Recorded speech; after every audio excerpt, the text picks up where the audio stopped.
요즘 기술 분야 얘기하면 정말 다들 엔비디아 얘기만 하는 것 같아요. 그렇죠. 거의 뭐 인공지능 시대의 왕, 절대 강자죠. 그런데 문득 이런 생각이 들더라고요. 모두가 한 곳만 이렇게 바라보고 있을 때 진짜 기회는 어쩌면 다른 곳에 있는 게 아닐까? 다음으로 크게 성장할 곳, 과연 어딜까요? 그거 정말 중요한 질문이에요. 특히 거대 숫자의 법칙이라는 관점에서 보면 더 그렇죠. 거대 숫자의 법칙이요. 네, 이게 뭐 복잡한 경제 이론이라기보다는요, 아주 상식적인 이야기입니다. 혹시 거대한 유조선이 속도를 2배로 높이는 거랑 작은 스피드보트가 속도를 2배로 높이는 거, 어느 쪽이 더 쉬울까요? 당연히 스피드보트죠. 바로 그겁니다. 아하, 그런 거군요. 엔비디아는 이미 시가총액이 4조 6천억 달러, 우리 돈으로 하면 6천조 원이 넘는 거대한 유조선인 셈이네요. 맞습니다. 그럼 여기서 주가가 또 2배로 뛰려면 9조 달러가 넘어야 한다는 건데, 와, 상상조차 안 되는 숫자입니다. 역사상 5조 달러 넘은 기업도 엔비디아가 처음이었으니까요. 바로 그거예요. 이게 뭐 불가능하다 이런 뜻이 아니고요. 그만큼 엄청난 에너지가 필요하다는 거죠. 네네. 바로 이 지점에서 상대적으로 규모는 작지만 강력한 엔진을 단 스피드보트 같은 기업들이 눈에 들어오기 시작하는 겁니다. 그래서 오늘 우리가 할 일은 명확합니다.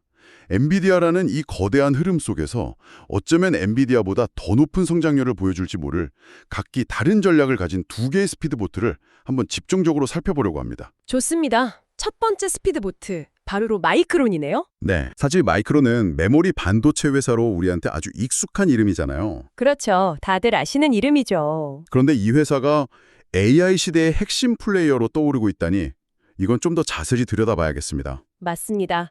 마이크론의 그 강력한 무기가 바로 HBM, 즉 고대역폭 메모리거든요. HBM? 네, 이걸 아주 쉽게 비유하자면 AI 칩을 천재의 뇌라고 한번 해볼게요. 네. 그럼 HBM은 그 뇌가 생각을 정리하고 정보를 아주 빠르게 꺼내 쓸 수 있게 해주는 초고속 단기 기억 장치 같은 거예요. 아, 기억 장치요? 네.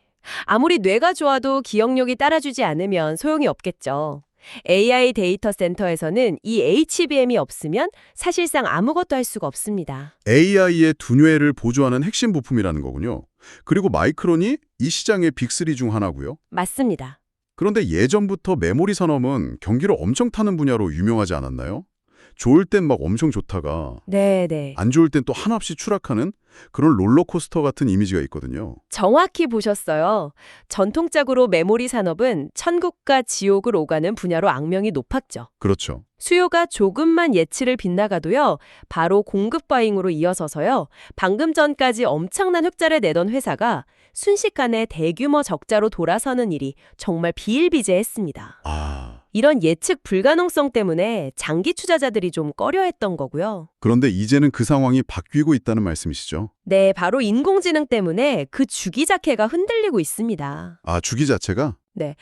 AI 칩 시장이 2030년까지 매년 평균 29%씩 성장할 것으로 예측되는데 이건 일시적인 유행이 아니거든요.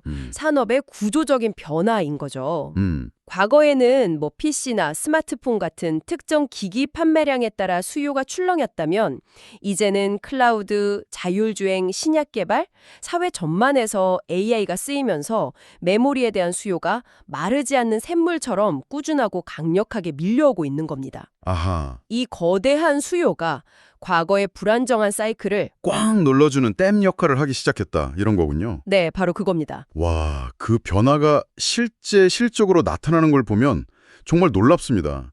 2026 회계연도 1분기 매출이 136억 달러. 작년 같은 기간보다 57%나 늘었다고요? 네, 57%죠. 근데 더 놀라운 건 순이익인데요. 전년도에 19억 달러였던 순이익이 52억 달러가 됐어요. 그렇죠. 이건 거의 3배 가까이 뛴 거잖아요. 이게 단순히 물건을 많이 팔아서가 아니라 비용 관리까지 잘했다는 뜻이니까 정말 인상적이네요. 맞습니다. 매출 성장률보다 이익 성장률이 더 높다는 건 회사의 체력이 아주 좋아지고 있다는 신호고요. 네네. 이런 기대감이 반영되면서 지난 1년간 주가도 250%나 올랐고요.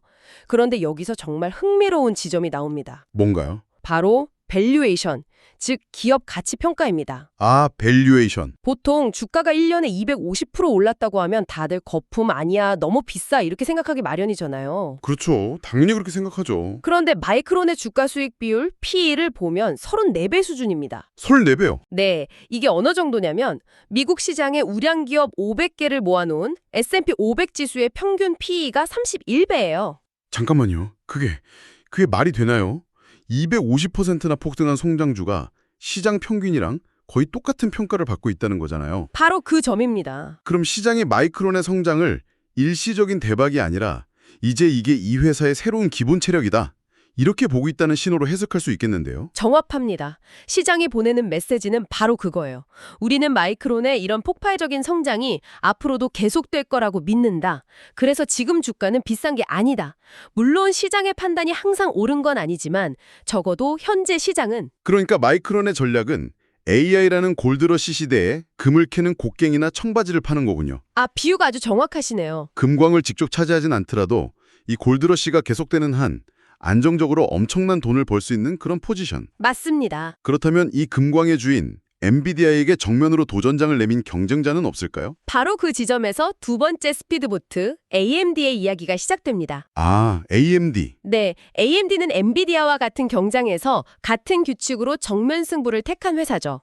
시가총액은 약 3,800억 달러로 마이크론보다는 크지만 여전히 엔비디아에 비하면 10분의 1도 안 되는 규모입니다. AMD는 과거에도 CPU 시장에서 절대 강자였던 인텔을 상대로 극적인 역전극을 보여준 역사가 있잖아요. 그렇죠. 저력 있는 회사죠. 그들의 도전자 DNA가 이번에도 발휘될 수 있을지 궁금한데요.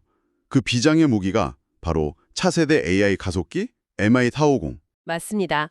그리고 이 MI410에 대한 시장의 기대는 두 가지 핵심 주장으로 요약돼요. 네.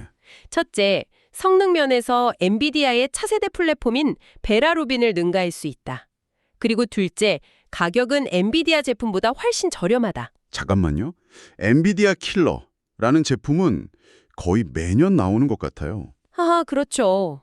그런데 이번 MI410이 정말 다르다고 보는 특별한 이유가 있나요? 성능이 더 좋고 저렴하다는 주장은 사실 경쟁사라면 누구나 할 수 있는 말이 아닐까요? 아주 날카로운 지적이시고 사실 그 회의론이 합리적입니다. 네. 하지만 이번에는 몇 가지 다른 점이 있어요.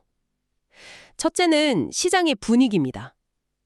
지금 빅테크 기업들은 엔비디아에 대한 의존도가 너무 높다는 사실에 좀 불안감을 느끼고 있어요. 한쪽에 너무 쏠려 있으니까요. 네, 공급망 안정과 가격 협상력을 위해서라도 강력한 2인자의 등장을 간절히 바라고 있죠. 즉, AMD가 어느 정도 쓸만한 제품만 내놓는다면 고객사들이 적극적으로 구매해줄 강력한 동기가 있다는 겁니다. 그렇군요. 그리고 둘째는 리더십입니다. AMD의 CEO 리사수 박사는 지난 10년간 회사를 파산 직전에서 구해내서 인텔과 대등한 경쟁을 펼치기까지 불가능해 보였던 약속들을 실제로 지켜온 인물이거든요. 리사수 CEO. 네, 그 실적에 대한 신뢰가 이번에도 작용하고 있죠. 단순히 칩 하나의 성능 문제가 아니라 시장의 역학관계와 리더십에 대한 믿음까지 복합적으로 작용하고 있다는 거군요. 흥미롭네요. 그리고 더 큰 그림을 봐야 합니다. AMD는 AI 칩 하나에 회사의 명운을 건 올인 전략을 쓰는 게 아니에요. 그래요?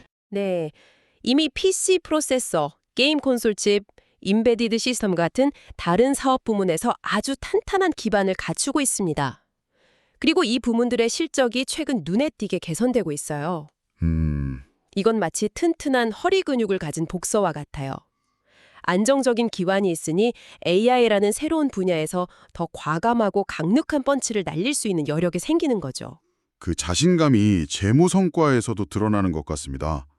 2025년 3분기 매출이 92억 달러로 전년 대비 36% 증가했는데 여기서 진짜 주목해야 할 건 순이익 성장률이네요. 맞습니다. 같은 기간 순이익이 12억 달러로 전년 대비 무려 61%나 늘었어요. 61%죠. 근데 더 놀라운 건 이 수치가 같은 기간 엔비디아의 순이익 성장률 65%에 거의 근접했다는 점이에요. 바로 그 점이 이 이야기의 하이라이트입니다. 와, 아직은 엔비디아의 도전자일 뿐인데 이익이 늘어나는 속도는 거의 챔피언과 맞먹는다는 거죠. 이게 무엇을 의미할까요? 그러게요. 만약 MI450이 시장에서 정말로 성공을 거둬서 시장 점유율을 뺏어오기 시작한다면 AMD의 이익 성장률이 엔비디아를 추월하는 성장률의 역전이 일어날 수도 있다는 강력한 신호입니다. 와, 성장률의 역전이라니 정말 현실화된다면 시장의 판도가 완전히 뒤바뀔 수도 있겠네요. 그렇죠. 하지만 역시나 밸류에이션 이야기를 안 할 수가 없겠죠. 현재 AMD의 PE는 115배에 달한다고 하던데요. 115배라니 이건 거의 거품 영역처럼 들리는데요. 이걸 어떻게 정당화할 수 있는 거죠? 맞습니다. 현재 수치만 보면 숨이 턱 먹히죠. 네. 하지만 이럴 때 미래 예상 실적을 기반으로 한 선행 주가 수익 비율, 즉 forward PE를 함께 봐야 합니다. AMD의 선행 PE는 35배에 불과해요. 115배에서 35배요? 그 차이가 엄청나네요.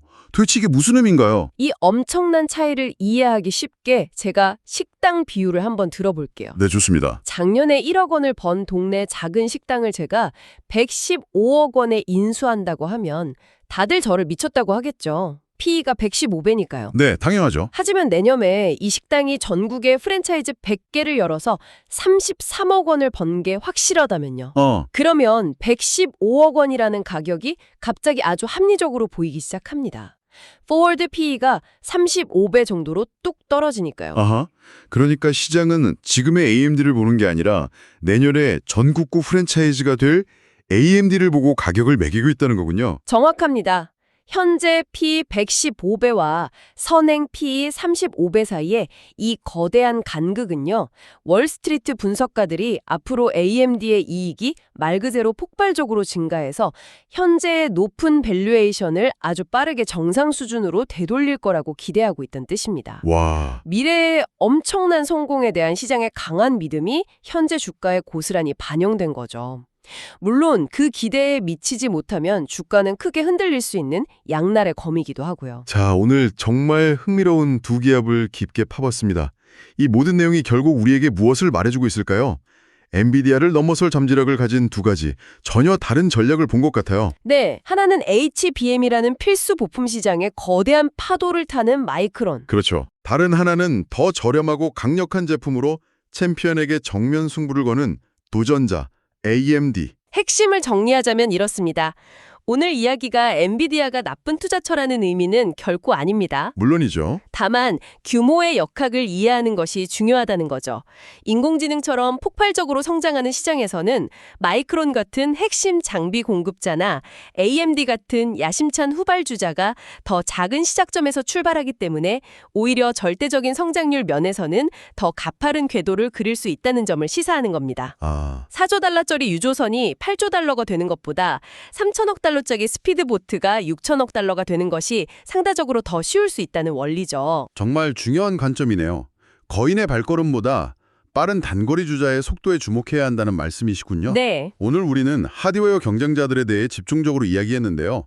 마지막으로 이런 질문을 한번 던져보고 싶습니다. 네. 만약에 인공지능 모델이 점점 더 효율적이고 특정 작업에 전문화된다면 다음 시장의 판도를 바꾸는 것은 또 다른 칩 제조사가 아닐 수도 있지 않을까요? 어떤 의미시죠? 어쩌면 덜 강력하고 보편적인 하드웨어에서 엄청난 성능을 끌어내는 방법을 찾아낸 소프트웨어 회사에서 진정한 혁신이 시작될지도 모른다는 겁니다.